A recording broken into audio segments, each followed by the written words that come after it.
Daddy Frankie mag-a-adapt na ng isang bata at dadalhin ito sa Pangasinan. Bago natin ipagpatuloy ang ating pag-usapan, please don't forget to subscribe to YouTube channel Kuya SMB Vlog. Ngayon mga ka-idol, si Daddy Frankie may plano mag-adapt ng isang bata natulungan niya sa Mindanao punto por punto dahil naawa ito ng isang pamilya na daming anak na hindi kayang magampanan ang kanilang obligasyon. Ngayon, natulungan to ni Daddy Frankie ang kanyang pamilya. Nag-decide na si Daddy Frankie na i-adapt na lang ang isang bata punto por punto na maging maayos ang kanyang buhay balang araw kung papayag ang kanyang ina. Sa mga bagong pasok, please don't forget to subscribe this YouTube channel, Kuya SMB Vlog. Anong masasabi nyo dun mga kadadis Frankie? Please comment section below. Kasi mga alam natin mga ka-idol na sobrang hirap na ng buhay ng pamilya na tinulungan ni Daddy Frankie, lalong-lalo na maraming anak. Walang sariling bahay, walang sariling lupa, punto por punto. Ngayon, nakapag-desisyon si Daddy Frankie. However, kung ako na lang mag-alaga ng isang anak mo, ako na magpaaral, ibabalik ko naman sa'yo. Hindi ko naman ipagraramot. Siguro sabi niya, after 25 years, ibabalik ko naman siya sa'yo. Pero, sisiguraduhin ko na tapos ng pag-aaral ang anak mo punto por punto, kahit papano makatulong siya ang magiging step 1 na tumulong sa inyo na umasenso ang inyong buhay. Well mga kadadis Frankie, maraming nag-agree po doon mga ka-idol dahil nakita ang hirap ng buhay ng pamilya ng bata. Sabi pa nga ng iba mga kadadis Frankie, sana Daddy Frankie isama yung si guys para umangat ang buhay ng magulang niya. Mahirap sila walang sariling lupa at bahay. Sabi pa nga ni mga ka-idol, may sponsor ata na bigatin, sinagot na ang pag-aaral. TY Lord, grabe ang Pinoy matulungin. Yung po mga ka-idol, kapag mabait kang tao, alam naman natin, si Daddy Frank ay naging tulay, naging daan, para yung mga saradong kinabukasan, mabuksan muli, at gagawa ng paraan si Daddy Frankie para ipagpatuloy ang saradong kinabukasan, at siya ang gagawa ng paraan para maitaguyod at maging sagrado ang takbo ng kanyang pagtulong, katulad sa pagtulong niya sa pamilya na ito. Sabi pa nga dito mga ka-idol Frankie, I'm so excited na matulungan sila ng team sa magandang future nila. Yes po mga ka-idol. Siguro sa mga ganito ang dapat tulungan, na makikita natin the end of the day, na makikita nila yung dilim nila ng buhay na kasamang kanilang magulang, na matulungan ni Daddy Frankie at lumiwanag ito punto por punto. Kahit nga pagpa-check up sa kanila mga ka-Daddy Frankie, hindi nagagawa ng pamilya dahil sa hirap ng buhay. Magpasalamat na lang dahil napansin sila ni Daddy Frankie, at ito'y nabigyang pansin at matutulungan ito punto por punto. Sabi pa nga ng karamihan mga ka-Daddy Frankie, ito ang gusto kong makita at matulungan sila ni Daddy Frankie, yung panganay gwapo na well-mannered pa. Ibig sabihin, maraming mga ka-idol, maraming gusto na tulungan talaga. Mag-focus si Daddy Frankie sa pagtulong sa pamilya na ito, lalong-lalo na sa kabaitan ng kanyang pamilya, marespeto ang mga anak nito punto por punto. Sabi pa nga ni iba, yan ang Daddy Frankie, action agad, ingat kayo palagi, Team Daddy Frankie, mabuhay po kayo. So alam naman natin na why na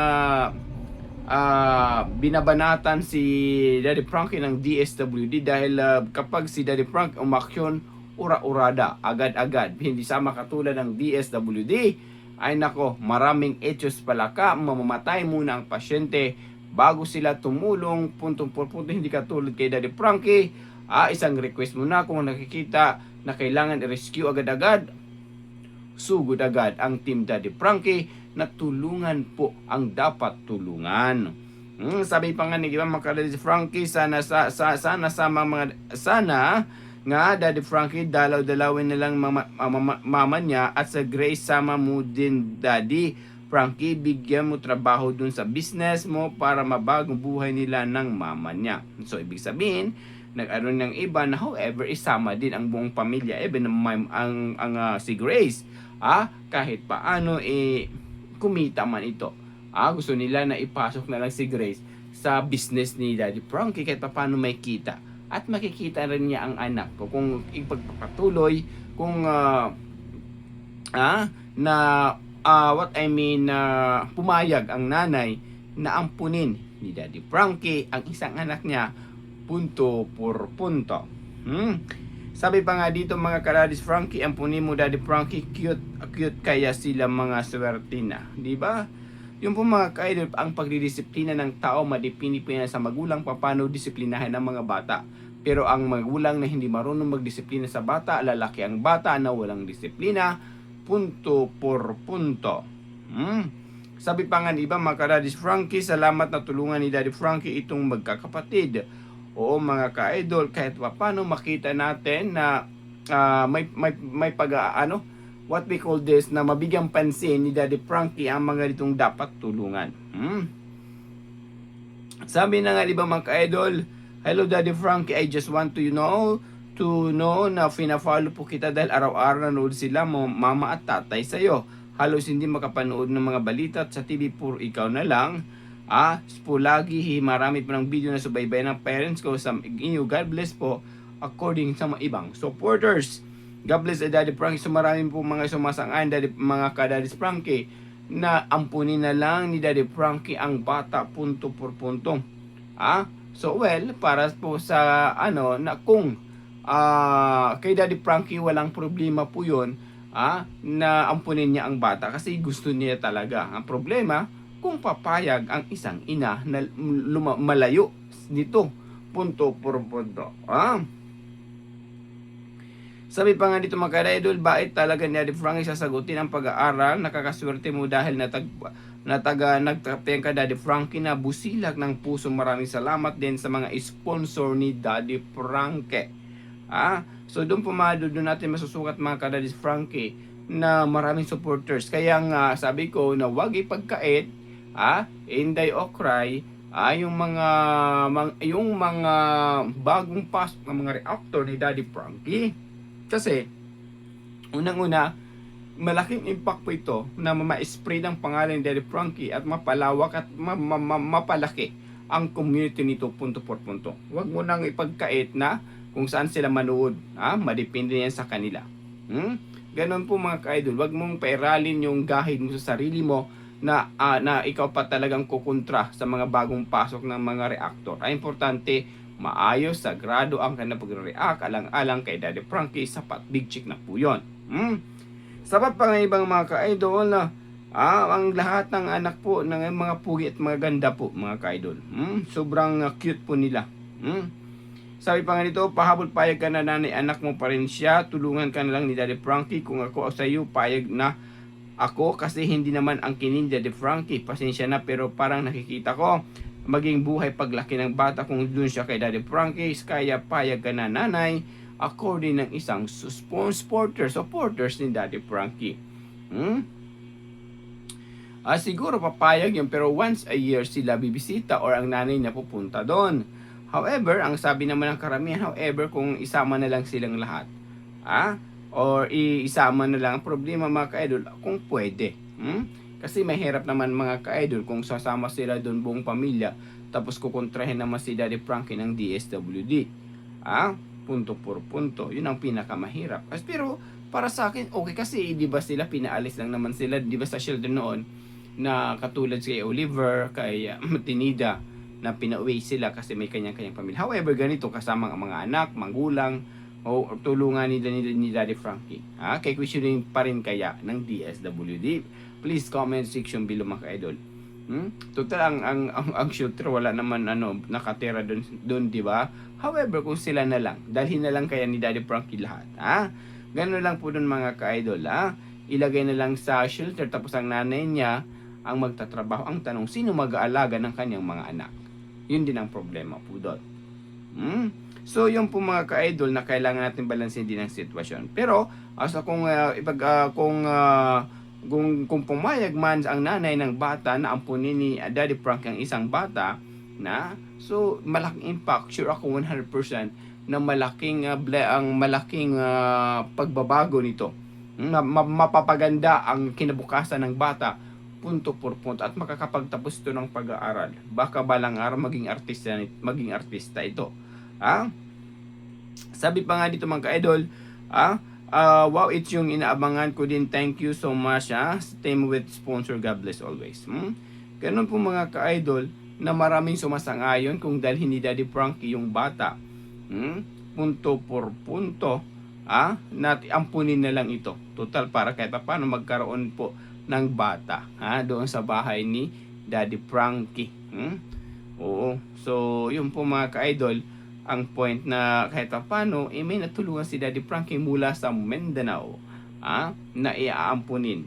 Kung si Ansing ampunin, ako, ubos ang kay ari-arian ni Daddy Frankie kung si Ansing ampunin. However, walang mapapala, toxic ang bahay ni Daddy Frankie kung si Ansing ang ampunin. It's just biro lang. However, kung itong bata ampunin ako, mga ka-idol, sana nanay, pumayag po kayo na ampunin Daddy Frankie. Para sa akin, malaking impact po ito para mapabago ang buhay nyo alang-alang kay Daddy Frankie. Kasi si Daddy Frankie gagawa ang paraan para matulungan ang iyong anak at ang iyong anak maging daan para mapabago ang iyong buhay ngayon punto por punto. Alright? Sabi pa dito, dapat po konsulta sa doktor para sa salamanders kung anong problema. So yes po, pinaprocess na po. And of course, dyan ba, pugi ng mga cute, mga cute po mga bata, mga ka-Daddy's Frankie, sabi pa nga ito, wala nang higit pong pugi yung Daddy Frankie dahil napakabusilag ng iyong puso, bigyan ka na nawa ng ating Panginoon. So marami pong sumasangay mga ka-idol na mag-ampon si Daddy Frankie. Siguro mas maganda siguro kung ito na lang ang bigyan pansin. Kaysa kung si Daddy Frankie mabigyan pansin kay Oliver, puro toxic lang dahil sa kanyang pamilyang ginagawa ng kanyang pamilya. However, kung kung ito ang bigyan pansin, Daddy Frankie, nako siguro maraming matutuwa pa. Hindi pa ma-stress. Ang mga supporters, viewers ni Daddy Frankie, kung ito laging kino-content, hindi si Ansing. Punto por punto. Ganun po mga ka-idol. Kung ako ang para sa akin, mas malaking impact kung iampunin na lang ni Daddy Frankie yung bata na yon. So malaking tulong na rin po. Punto por punto. Ang bait talaga ni Daddy Frankie. Sobra po bait po talaga. Marami nagmamahal po. And of course, according to Emily, sabi ibang mga supporters, Daddy Frankie, mga pugi sila dahil muna yung isa sa kanila, napaka-cute yung pangalawa. God bless you always po, Daddy Frankie, salamat sa iyo, natulungan mo sila. Yung po mga ka-idol, na maraming natutuwa. Marami ang humahanga, lalong maraming humahanga kay Daddy Frankie, na bigyan ng pansin ang ganitong pamilya, sobrang hirap, na mabigyan pansin Daddy Frankie, matulungan kahit pa-check up itong mga bata kung bakit ganito ang kanilang hitsura, kailangan ipakita ng doktor kanong problema. And then kung okay na, sana pumayag ng nanay. Naampunin na lang Daddy Frankie ang bata. Ganun, madipindi yan po sa nanay kung pumayag po punto por punto. So para maging legal, kung papayag nanay na ampunin Daddy Frankie, may proseso po dyan. Para kahit paano walang question ang DSWD regarding po doon. May proseso po yun mga ka-idol. Ganun lang po, alam naman natin na maraming proud kay Daddy Frankie sa kanyang ugaling pagtulong ng ibang tao. Ganun lang po doon. Parang kailan lang noong nag-umpisa si Daddy Frankie sa YouTube, naalala ko si na Anding. Ngayon siya ang pinaka-the best para sa akin. Pangalawa si Pungo, tapos ng layo na talaga. Ang dati si VSM. So marami pong mga charity vlog ang kanyang nasubaybay. May na-comment yan dito mga ka-idol. So, yun po mga ka-idol, yung point ng karamihan na agree sila na mag-ampo na lang sila ni Frankie. Kung susumahin silang lahat na lang kunin, ilagay doon sa shelter. What do you think guys? Please comment section below. Ganun na lang po doon mga ka-idol. Sana kung Kung hindi man, sana pumayag ang nanay na ampunin ang pangalawang anak niya, punto por punto. Yung gustong ampunin ni Daddy Frankie. Ang mission ni Kuya Esty magkaisa magtulungan para magsolido-pulido kaya Daddy's Frank Community sa tulong po ninyo. Basta nasa katwiran at nasa tama, ipaglaban mo. Again, sa mga bang pasok, don't forget to subscribe this YouTube channel, Kuya SMB Vlog. Again, this is Kuya SMB. Pasigurado punto por punto, pack na pack and full na full. Have a good day everyone. Ingat, God bless. Mabuhay tayong lahat and I love you all.